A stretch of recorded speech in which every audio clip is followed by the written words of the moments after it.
누가복음 9장입니다.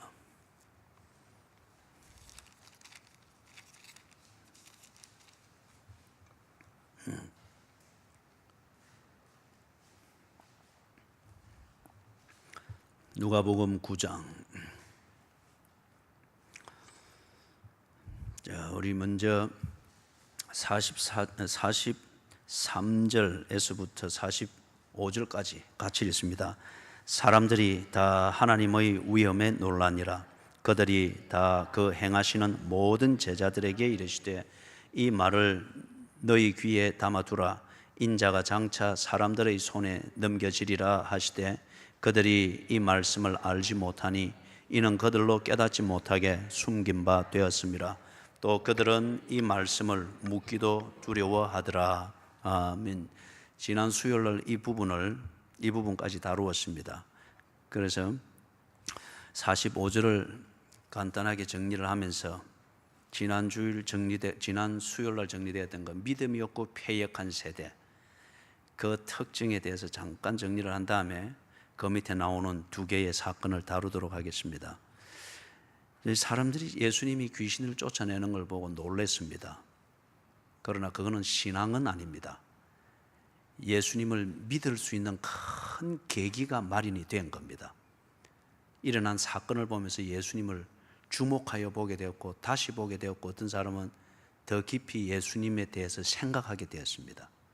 그렇기 때문에 사건을 보고 놀라는 것, 이게 대부분 오늘 현대 교인들도 그게 신앙인 줄 알고 또 그게 은혜의 전부고 핵심인 줄 알고, 그래서 앞에서 우리가 184장을 부를 때 자꾸 경계를 시켰던 것처럼 자기 스스로 흥분하게 만들어서 그 흥분에 도취가 되어서 지도 기분이 동화되면은 그게 은혜인 줄 알고 또 그게 성령의 충만인 줄 알고 그래야 하는데, 그게 아니에요. 사건을 경험을 하는 것은 큰 은혜인 건 분명합니다만은, 그러나 그 사건 자체가 복음이라 말할 수 없고 그 사건 자체를 보면서 여기 지금 놀라듯이 놀라서 예수님을 한 번 더 주목하게 되고 하는 이 자체가 신앙이라 말할 수 없습니다.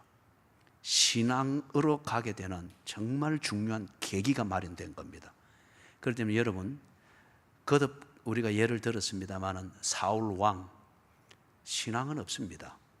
그냥 이스라엘 백성으로서 들리는 대로, 그 다음에 몸에 익힌 대로, 그 다음에 가정을 통해서 배우는 대로 그냥 우리 표현으로 말하면 기독교적 문화와 사고방식 속에서 자라고 그렇게 지낼 뿐이에요. 그렇다고 해서 그의 중심에 하나님, 그의 중심에 하나님의 통치를 받기를 원하는, 뼈에 사무치도록 하나님을 기다리는 그게 있는 건 아니었어요. 그렇기 때문에 성령이 그에게 임했을 때에 큰 경험을 하고 사건을 직접 경험했지 않습니까? 그리고 전쟁에서 기적 같은 승리를 이루는 사건도 경험했지 않습니까? 그것뿐이었습니다. 그래서 그 사건으로 하나님에 대해서 흥분하지만은 그는 그의 중심은 하나님을 믿지는 않았습니다. 그렇기 때문에 그 기회를 가지고 계속 남용이 되어지고 크게 오도가 되어지기 때문에 성령이 사울에게서 떠나버렸었습니다.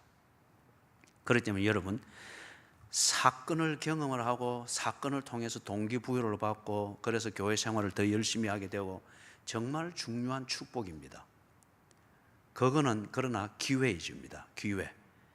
그래서 더 관심을 가지게 되어지고 더 집중력을 가지고 성경을 읽고 설교를 듣고 교회 생활을 하게 되고 한 이 기회를 통해서 그 사건을 일으키시는 예수님, 그리고 그 사건을 우리에게 전가하는 성경의 의미, 이것을 깨달아 알 수 있도록 들어가야 됩니다. 그래야 신앙이라고 하는 게 이게 든단 말이에요. 그래서 44절에 이 말을 너희 귀에 담아두라. 인자가 장차 사람들의 손에 넘겨지리라. 이게 그 사건을 일으키시는 예수님이 주고자 하는 복음입니다. 다시 말해서 사건을 통해서 우리가 깨달아야 될 의미란 말이에요. 그런데 이 사람들이 사건을 보고 놀라고 예수님을 다시 보고 집중을 하지만은 이 말을 전혀 못 깨닫습니다. 그냥 사건만 기다리는 거예요. 또 다른 감동을 기다리는 거예요. 그게 안 되면 내가 만들어서라도 그 사건이 주었던 흥분과 감동을 다시 만들려고 하고 유지하려고 하는 거예요. 그러니까 4분의 3박자도 4분의 4박자로 박수 치면서 부르면서 기독교의 이름으로 무덤 푸닥거리를 하고 있는 거예요. 복음을 못 알아듣고 있습니다. 예수의 말씀을 못 알아듣고, 이 차원에서 교회 생활을 열심히 하는 교인들이 대단히 많습니다. 그런데 참 하나님 앞에서 정말 두려운 것은 그걸 좋은 교인이고 교회에 헌신된 교인이라고 하면서 교회에서 지도자들이나 교회의 분위기 자체가 그들을 그렇게 매도를 해버리니까 좋은 교인들도 그 이상을 잘하지를 못하는 겁니다. 다 사건을 만들고 사건을 보고 흥분하는, 거기에만 머물러 있고 그게 열심의 전부인 줄 아는 거예요. 그렇기 때문에 십자가가 증거되어질 때 다 조는 거예요. 지옥이 증거되어질 때 다 어디 간지 없는 거예요. 예? 사건만 알 때는 정말 신앙의 핵심인 복음을 들을 줄 모르게 됩니다. 사건은 이 복음, 사건의 의미를 들여다보고 깨달으라고 하나님이 주시는 특별한 계시의 은혜입니다. 특별한 계시의 은혜. 그렇기 때문에 여러분, 이 사건에 중독이 되어서는 안 됩니다. 예? 그 다음에 45절에 그래 보니까 그들이 이 말씀을 알지 못하니, 못 알아들었죠. 이는 그들로 깨닫지 못하게 숨긴 바 되었습니다. 또 그들은 이 말씀을 묻기도 두려워하더라. 이게 무슨 말이냐면은, 예수님은 이걸 알아듣고 자기 사람들을 만들고 자기 공동체를 만들기 위해서 복음의 진리를 대중화시키지 않았습니다. 여러분, 상업 광고들을 보면은 모든 사람들이 다 알아들을 수 있도록 카피라이트를 만들죠. 즉 문구를 만들잖아요. 그죠? 도둑놈이기 때문에 양심이 찔려서 그것을 광고 문구를 피해야 되고, 그런 광고 문구를 만드는 회사가 없습니다. 누구나 다 보고 끌려들 수 있도록 문구는, 그게 대중화입니다. 그런데 예수님이 복음을 전할 때, 또는 성경 이 자체가 대중화를 위해서 만들어진 게 아닙니다. 귀 있는 자가 알아듣고 눈을 가진 자가 볼 수 있도록 진리가 주어졌습니다. 그렇기 때문에 여기서 사람들이, 예수님이 만약에 대중화되어진 종교를 만들기 위해서 왔다면 여기서 예수님이 말씀을 이리 안 했죠. 그들이 알아듣고 또는 알아들었을지라도 찬성 못할 말은 안 하겠죠. 이 모를 깎고 저 모를 깎고 이리 뒤틀고 저리 뒤틀어서 누구나 다 알아듣고 그 다음에 고개를 끄덕이며 동의할 수 있도록 만들겠죠. 그게 대중화입니다.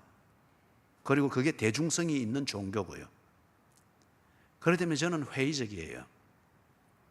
한 번의 집회나 부흥회에서 5만 명이 모일 수 있는 것은 가능합니다.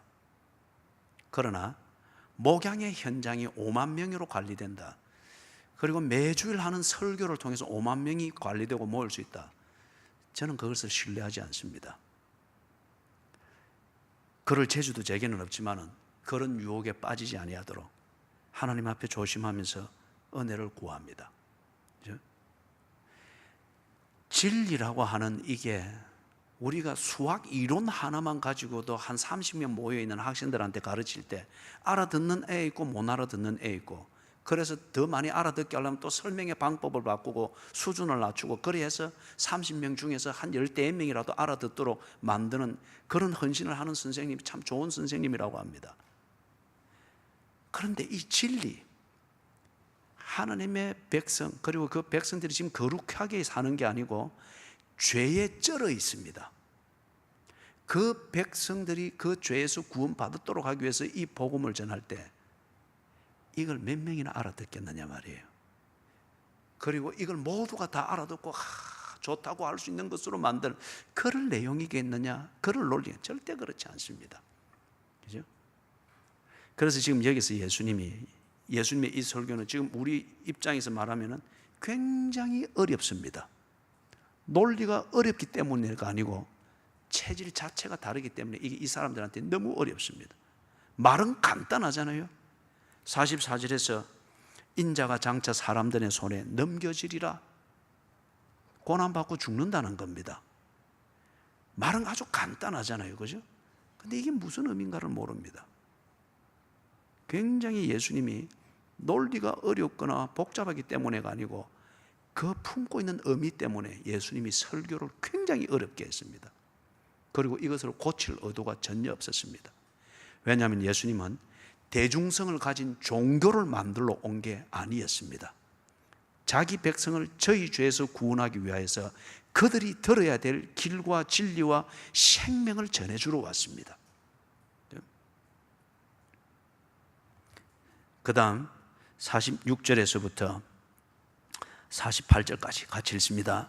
제자 중에서 누가 크냐 하는 변론이 일어나니 예수께서 그 마음에 변론하는 것을 아시고 어린아이 하나를 데려다가 자기 곁에 세우시고 그들에게 이르시되 누구든지 내 이름으로 이런 어린아이를 영접하면 곧 나를 영접함이요 또 누구든지 나를 영접하면 곧 나를 보내신 이를 영접함이라. 너희 모든 사람 중에 가장 작은 그가 큰 자니라. 많이 사용하는 그 성경의 본문이죠, 그죠? 그런데 거의 대부분은 이 본문을 오해해서 사용하고 그리고 오도했습니다. 도덕적 교훈이든지 아니면 처세술로서.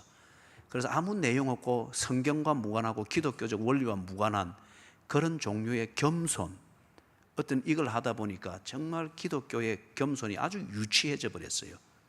그런 것을 지금 말하는 게 아닙니다. 이거는 역시 앞에서 흘러오는 대로 같은 맥락에서 봐야 돼요. 믿음이 없는 패역한 세대의 한 증거를 여기서 또 지금 보여주고 있는 겁니다. 다른 말로 말하면 그들이 정말 예수가 누구인지를 알고 예수를 믿는다고 하면, 여러분, 예수를 믿는 것은 이것과 같은 거예요. 예수를 믿는다고 하는 것은 정말 금실 좋은 부부가 합방할 때에 다 하나가 되어지는 것. 동물적 본능의 욕구를 채우기 위한 합방이 아니고 정말 인격을 서로 존중하고 내 뼈 중에 뼈, 살 중에 살지라는 이 최상의 표현으로서 하나님이 주신 그 특권으로서의 부부의 이 합방, 그때 다 하나가 되어지는 것. 영과 혼과 관절과 골수와 배우자에 대한 마음과 그를 사랑하고자 하는 뜻이 다 하나가 되어지는 것. 이게 믿음입니다. 예수님과 이렇게 되는 게 믿음이란 말이에요. 그죠? 이게 믿음이에요. 이게 없다는 거예요. 그들 나름대로 종교적 그런 어떤 뭔가 의식이 있고 지 나름대로 징크스를 깨는 뭔가 부적과 같은 지 의식이 있고 한데 그게 예수와 하나 되는 이게 전혀 아닌 거예요. 예? 그렇기 때문에 믿음이 없는 패역한 세대라는 겁니다. 그 믿음이 없는 패역한 세대, 그 특징 중에 하나가 전혀 복음을 못 알아듣죠. 사건만 보고 자꾸 흥분만 해서 그 카타르시스만 알려고 하는, 이래 되다 보니까 정작 믿음을 못 가지는 걸 보고 패역한 세대였습니다. 그 다음에 지금 46절에서 48절에 보여주는 믿음이 없는 패역한 세대의 증거 중에 하나는 어린아이, 여기서 어린아이는 우리에게 기염상을 가지고 있는 그러한 어린아이를 지금 말하는 게 아니고, 여기서 어린아이를 말하는 것은 당시 유대 사회에서 볼 때는 소자를 말합니다. 아무 힘이 없고 자기 주장을 할 수가 없고 권리가 있어도 찾을 수가 없고 그러한 아주 연약한 그 대표적인 케이스 신분 중에 하나가 누군가 하면 어린아이입니다. 그렇기 때문에 인구 계수할 때 어린아이는 숫자에 넣지 않았잖아요. 20세 이상 남자만 넣었단 말이에요. 이 어린아이, 정말 예수와 하나인 것 같으면 바로 그 예수님이 지금 어린아이를 품고 있고 그 소자를 위하여서 예수님이 뭔가를 하고 있다. 그러면 예수와 다 하나가 된 내가 당연히 예수가 있는 그 어린아이가 있는 그곳에 나도 있어야죠. 무슨 말인지 이해가 되세요? 그렇죠?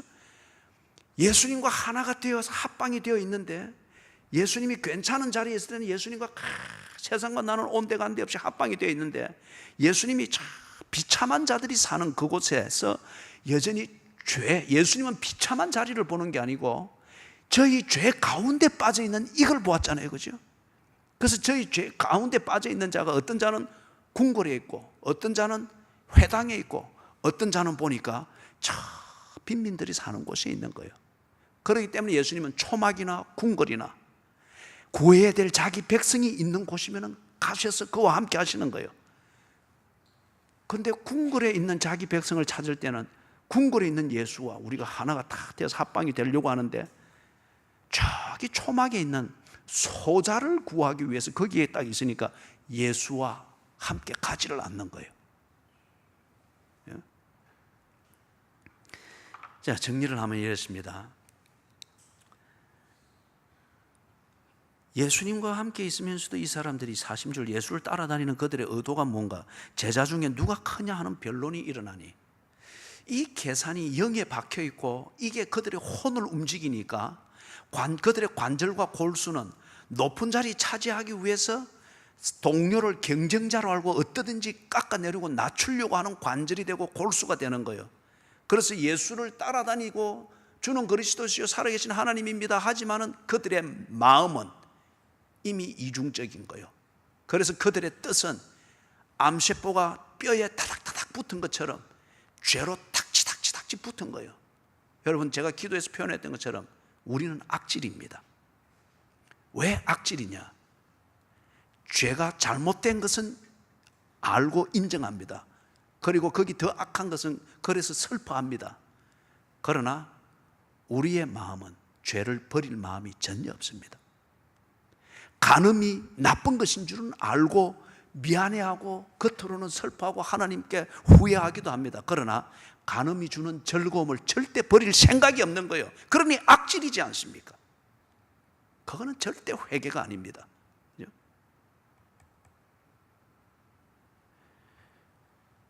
그래서 이 제자들이 예수님과 함께 있고 그렇게 말은 하지만은 그들의 영은 예수 아닌 그것으로서 예수님과 합방을 하는 것처럼 그렇게 따라다니면서 같이 자고 하는데 그들의 영은 예수와 합방이 안 돼 있는 거예요. 그러다 보니 영을 표현하는 그들의 혼에는 지방 간이 끼어 있는 것처럼 저 집사를 언제 낮출까? 저걸 요번에 꺾어야 관심들이 다 내한테 모일 건데 이 계산만 하고 있는 거예요. 그러다 보니까 관절이 도둑놈처럼 움직입니다. 골수에 언제나 사기꾼의 생각과 거짓에 이 골수가 들어있는 것처럼 그리 되는 거예요. 그죠? 그렇기 때문에 예수님께서 여기서 딱 어린아이 하나를 세워놓고 이걸 보면은 이 제자들이 모를 리가 없거든요. 가장 연약한 자, 소자, 버림받은 자, 약하고 낮고 낮은 자를 대표하는 신분 중에 하나단 말이에요. 세워놓고 내 이름으로 이런 어린아이를 영접하면 이게 무슨 말입니까? 내가 이 어린아이 중에서도 내가 구원해야 될 백성이 있어서 저희 죄에서 저를 구원하기 위해서 이 어린아이들을 만나고 저들에게 복음을 전하고 사랑을 한다 하면 너희들도 나를 영접했다고 하면 그리해야 되지 않느냐? 그리고 나와 합방이 되어 있다고 하면 내가 있는 곳에는 너희들도 있어야 되지 않느냐? 그런데 이 어린아이 소자를 구하는 이 자리에는 왜 너희들이 나를 피하느냐? 그 문제예요. 그죠? 내 이름으로 이 어린아이를 영접하면 곧 나를 영접함이요. 예수님이 하고자 하는 말씀은 그 뒤에 나오는 겁니다. 누구든지 나를 영접하면 곧 나를 보내신 이를 영접함이라. 나를 보내신 이가 누굽니까? 하나님 아버지잖아요. 그런데 이 사람들이 하나님 아버지라고 믿고 고백하고 하나님 하면 엄청난 거룩도 만들어내고 이래 하는데 정작 자기들 방식과 자기들 수준과 몸에 익은 대로 예배의 신비한 분위기를 가지고 자기들이 즐기고는 한데 정말 하나님, 그 하나님이 나타나신 성육신하신 예수를 볼 때 이들이 영접을 안 하는 거예요. 하나님 아니라는 거예요. 그가 하나님의 약속대로 온 메시아라고 인정을 하지 아니하려고 하는 거예요. 그죠? 하나님의 일은 이렇게 될 리가 없다고 하는 자기들의 신조 때문에 그게 안 되는 거예요. 그죠?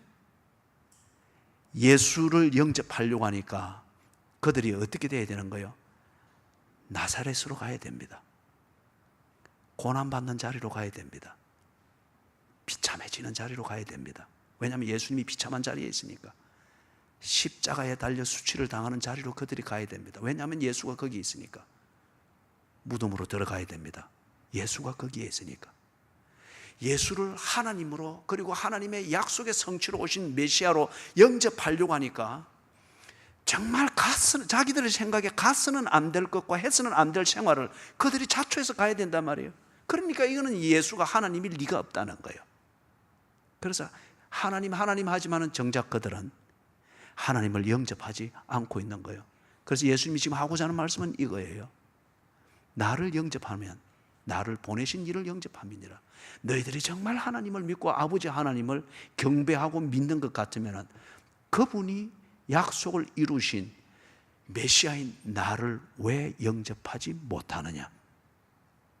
그들의 그 믿음의 이중성, 보다도 구체적으로 말하면 믿음 하면서 악질처럼 살고 있는 그 종교인들을 지금 이렇게 가르치는 거예요.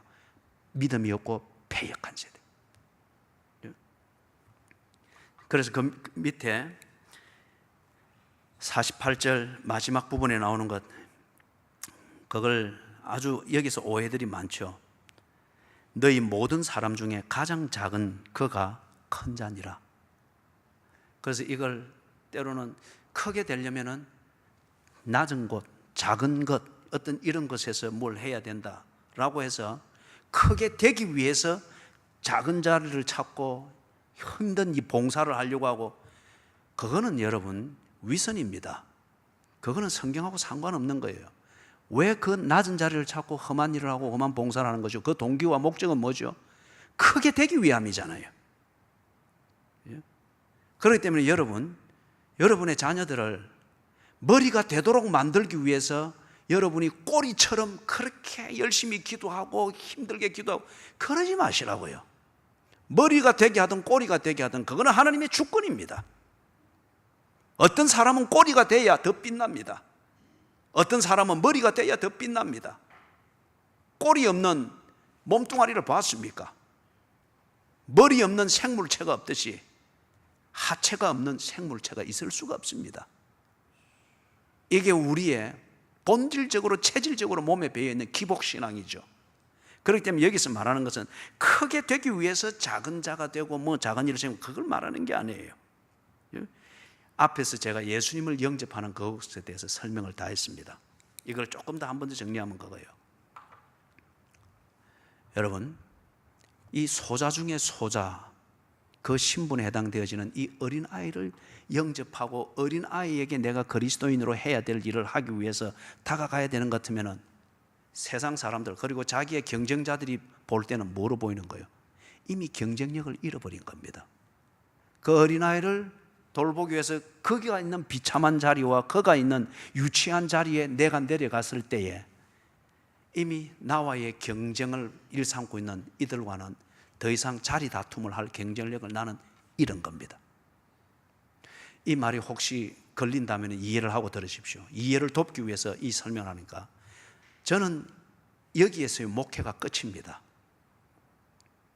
내일 그만두든 1년 뒤에 그만두든 5년 뒤에 그만두든 아니면은 더 필요하고 여러분들이 더 그것을 필요로 해서 모든 게 순리가 그리 돼서 70세에 딱 그만두든 저는 이 교회로서 목회는 끝입니다. 그리고 이것은 내가 자초해서 했습니다. 그렇기 때문에 여러분, 저는 더 이상 대학교로 돌아갈 수가 없습니다. 마지막 시간이 은퇴를 언제 할지 딱 그만두어서 시간이 좀 남으면은 제가 독일 출판사와 함께 책을 만들려고, 그래서 그때 필요했던 2천만 원을 구하는 것, 그 1년 동안 연구하면서 해야 될 최소한의 생활비, 그걸 뭐 확보를 못해서 그냥 그대로 두었었는데, 만약에 시간을 좀 두고서 은퇴가 되어지면은 제가 할 수 있는 것은 그것뿐이에요. 이 말이 무슨 말이냐? 제 입장에서는 만약에 저와 같은 사람들이 저와 라이벌 의식을 느끼면서 큰 교회 아니면은 좀 뭐 높은 자리 어쩌고 뭐 이렇게 하는 것들, 저는 거기에 대해서 관심도 없거니와 그렇다고 하는 것 같으면 나는 여기서 이렇게 목회의 인생을 마친다라고 하면 나는 이미 끝난 겁니다. 크게 되고자 하는 것, 그것은 딱 접어야 됩니다. 여러분 무슨 말인지 이해가 되세요? 예? 그렇기 때문에 여러분 여기서 지금 이 어린 아이를 영접하는 게 이 사람들한테는 어렵습니다. 아직 예수의 말이 사건만 들리지 그 사건을 통해서 전달하고자 하는 복음의 의미를 전혀 모르기 때문에 예수님이 거기에 있기 때문에 나도 거기 있어야 된다. 예수님이 이렇게 하기 때문에 나도 이렇게 해야 된다. 그게 전혀 들지 않는 거예요. 그렇게 했을 때에 내가 경쟁력을 잃어버린다. 그거는 이 사람들이 절대 할 일이라고 생각지 않습니다. 그 봉사를 내가 한다. 그리 되면은 내가 사람들 눈에 안 띄기 때문에 내가 장로 되기는 틀린다. 사람들이 내가 일하는 것도 모르고 그렇게 하기 때문에. 그리고 여러분들이 헌금을 낼 때 이름을 쓰는 것은 교회에서 재정 관리를 위해서, 영수 관리를 위해서 그런 것이고, 보다 더 중요한 목적은 목사가 교인들의 신앙 생활을 점검하기 위한 지표로 삼기 위해서 그렇습니다. 헌금은 그 사람의 신앙 생활의 진정성과 성숙도가 어떻게 자라가고 있는가를 보는 중요한 척도 중에 하나입니다. 그리고 교회는 그 재정을 아주, 그건 숫자잖아요. 분명하게 관리하기 위해서 이름을 적고 액수를 적게 하는 겁니다. 그런데 그 중에 소신 있는 분들은 뭐 끝까지 무명으로 하기도 하는데요. 그런데 대개 보면은 무명으로 하는 분들이 보면은 뭐 그 얘기는 그만두십시다. 그런데 이 목적을 위해서단 말이에요. 그런데 어떤 경우는 현대 교회가 너무 이 직분이라고 하는 게 오해되어지고 오도가 되어지다 보니까 이걸 남용하는 경우가 있어요. 꼭 주보에 이거는 영수증 역할입니다. 그런데 이걸 남용을 해서 꼭 그 이름을 매주 올라가도록 만드는 거예요. 하는 것은 그 사람의 수입이 만약에 한 달에 300만 원이면 하는 것은 겨우 감사한금 10,000원, 5,000원. 여러분 외식을 해도 그리 안 하잖아요. 그죠? 그리고 어떤 경우는 보면은 정말 정직하지 못한 11조를 대충 그만큼 고려하는 그런 사람들이 있어요. 그래 했으면 이런 정도 상식은 뛰어넘어야 되는 사람이다 싶은데 늘 그렇게 하는 그게 있어요. 그죠? 그럴 때 왜 그런 분들이 간혹 나오는가? 크게 되고자 하는 그거잖아요. 언제나 주보에 내 이름이 올라가고 이럴 때에 사람들의 다 인에 바뀌고, 이렇게 헌금을 열심히 하고 봉사하는 사람이다. 그럴 때에 공동의회를 통해서 투표를 하고 이럴 때에 여러분 이게 참 비참한 얘기지만 현대 교회에 이게 많습니다. 이게 많아요. 그리고 신앙의 가정에서는 부모들이 자녀들에게 그렇게 또 가르칩니다. 그죠? 우리 집은 대대로 장로와 권사가 나오던 집안이다. 교회에서 니도 이렇게 잘 이미지 관리를 해야 된다. 그렇게 해서 꼭 그렇게. 그죠? 예. 여러분, 그렇기 때문에 여러분, 어린 아이를 영접하는 것이 예수님의 일이고 그 소자들 중에도 자기 죄에서 구원을 받아야 될 예수님의 백성이 있고 그걸 위해서 복음이 전거되어지고 예수님도 그들을 사랑했는데 예수의 제자라고 하는 이 사람들이 소자들에 대해서는 복음의 일을 못하는 거예요. 거기에 계시는 예수님과 함께 있으려고 하지 않는 거예요. 그렇게 되는 건 왜? 크게 되고자 하는 경쟁력을 상실하기 때문에. 그렇게 되어야 되면 많은 기회를 잃어버리기 때문에 그것은 못하겠다는 거예요. 그리고 그거는 복음이 아니라는 거예요. 무슨 말인지 이해가 되십니까? 거기에 더해서 아까 예수님이 말하고자 하는 그 핵심, 예수님은 결국에는 고난의 자리에 있었습니다. 자기 백성을 저희 죄에서 구원하여 하셔야 되기 때문에 죄가 관영한 곳을 다녀서 자기 백성들을 찾으러 다니니까 쉴 곳도 없고 머리 둘 곳도 없었습니다. 고생길이었죠. 그리고 급기야는 십자가에 달려 죽으셨습니다. 그리고 무덤에 들어가셨습니다. 이 예수님을 믿고 예수님을 섬기려고 하니까 예수님이 하시는 일, 예수님이 가시는 곳, 예수님이 계시는 곳에 다 따라가야 다녀야 되는 거예요. 그런데 그 예수를 믿는다고 하는 게 뭔가 앞에서 우리가 말했던 합방하는 것과 같단 말이에요. 합방하는 것. 무덤에서 예수님과 그렇게 해야 되는 거예요. 십자가에서 벌거벗은 채 뼈가 다 으스러지는 그 자리 위에서 예수님과 합방이 돼야 되는 거예요. 그런데 그러자면 내가 사형수가 되어야 되잖아요. 내가 무덤에 들어가는 시체가 되어야 되잖아요.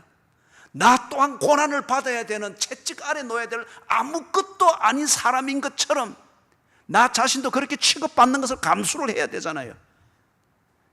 그런데 크게 되고자 하는 마음이 있는데 예수 믿어 부자 되고자 하는 마음이 있는데, 예수 믿어서 무병장수하게 사는 이것이 목적인데, 교회 다녀서 장로가 되어서 집안의 전통을 이어가고자 하는 이 명예심으로 꽉 차가 있는데, 사람들이 안 보이고 또는 사람들이 공동투표를 할 때 표를 행사할 교인들이 비참하게 보고 아무것도 없고 무식하고 죄 지은 사람처럼 보이는, 왜 그런 신앙생활을 내가 해야 되나? 십자가로 안 나갑니다. 무덤으로 안 들어가는 거예요. 고생하는 예수님이 있는 곳에는 언제나 팔짱을 끼고 예수님 보고 빨리 나오라고 재촉만 하고 있는 거예요. 그렇기 때문에 그는 진정한 의미에서 하나님의 백성, 영광스러운 하나님의 백성이 되지를 못하는 겁니다. 그래서 여기 지금 마지막에 말하는 것은 그 말입니다. 우리 48절을 읽고 정리하고 마칩시다. 48절, 그들에게 이르시되 누구든지 내 이름으로 이런 어린아이를 영접하면 곧 나를 영접하며 또 누구든지 나를 영접하면 곧 나를 보내신 이를 영접함이라. 너희 모든 사람 중에 가장 작은 그가 큰 자니라. 예수님께서 낮고 천한 가장 낮은 곳으로 오셨지 않습니까? 말구유. 말구유를 찾아가는 것, 거기에 예수님이 계시니까 그분을 경배하고 영접하기 위해서 말구유에 찾아가는 것, 세상의 관점에서 볼 때는 가장 낮아지는 겁니다. 그런데 그걸 통해서 왕이신 예수를 만나니 그가 큰 자가 된 거예요. 공동의회가 큰 자를 만들어주는 것도 아니고 사람들이 부추겨주는 칭찬이 큰 자로 만들어주는, 거기에 쏘고니까 말구유에 계신 예수를 만나본 적이 없습니다. 십자가에 달린 예수를 구경만 했지 만나본 적이 없습니다. 무덤에 계신 예수, 그 부활의 주님을 만나본 적이 없는 거예요. 무덤으로 들어가는 가장 낮아지는 이것을 거부하니까 무덤 안에서 천사를 만나고 천사로부터 최초의 복음을 듣게 되어지고 그 영광의 자리를 보게 되는 큰 자가 되는 경험을 못하는 거예요. 그렇기 때문에 언제나 우리의 영과 홍과 관절과 골수와 내 마음의 생각과 뜻이 소인배적이고 악질적이고 지옥에 해당되어지는 그것으로만 자꾸 잔재주만 부리고, 나는 크게 되고자 하나 그것 때문에 자꾸 소인배적이고 잔재주만 부리고 이리 치이고 저리 치이고 결국에는 어둠에 처박히는 거잖아요. 그런데 다 벗어나서 성령이 다스려 주시는 대로 영과 홍과 관절과 골수와 내 마음과 뜻을 그분께 집중하고 그분이 있는 곳이면 무덤인 줄도 모르고 가장 낮다고 말하고, 집에 부모들이 또는 지인들이 네 그러면 장로 못 된다 이름이 나고 사람들이 보이도록 해야지, 그래 해도 귀에 안전에 두지 않고 쫙 들어가서 무덤에 계시는 대로, 십자가에 달린 대로, 말구에 누인 대로 그 예수님과 합방이 되기 위해서 쫙 나를 버리면서 그분과 합방이 되기 위해서 안 될 때는 불로서 나를 지져 주십시오. 예수님과 아직 빈 공간이 있습니다. 이 빈 공간을 이것마저도 메울 수 있도록 나를 불로 태워서라도 예수님, 말구에 누우신 예수님을 왕으로 경배할 수 있도록 해 주십시오.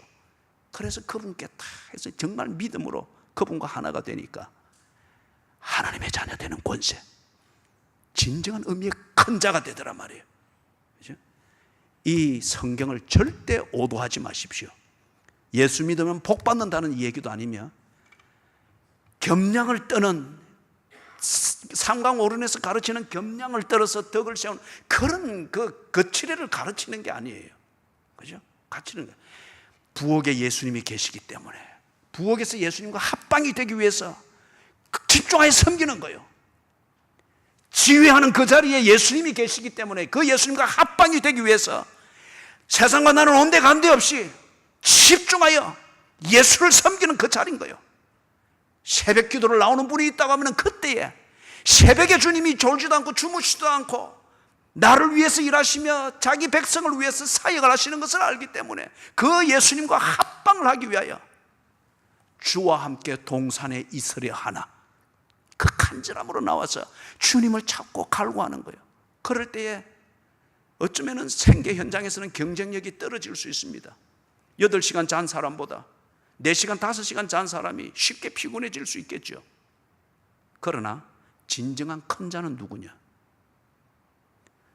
많이 가진 자가 아니고 예수님으로부터 인정을 받는 자였습니다. 하나님의 자녀라 일컬음을 받은 자였습니다. 그리고 그 자녀에게 좋은 것으로 공급하시는 하나님을 후견인으로 하여 하나님과 동행하는 그 사람이 광야도 지나가고 홍해도 지나가는, 그죠?